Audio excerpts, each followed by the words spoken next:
Chun sta goibh cóide is mis ón Pío Murchu agus se leirhas agus an leir bheith go bhas go maniu ná an céin séar seo le Robert Harris, The Fear Index, agus tá nachmór gachéin leabhar le Robert Harris léite go le go bliain nús,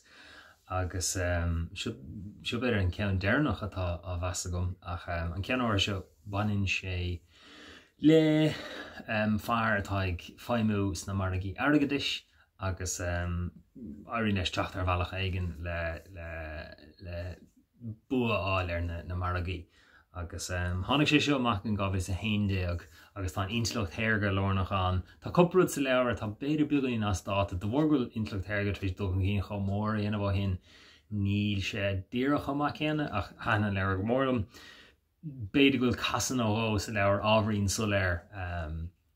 ó hús an leabhar fiú i gáhéach san ama siad an go bhéidir gur siad an ach bhaid mé ansoltas mar scéal agus haintilm sin é The Fear Index le Robert Harris. Slán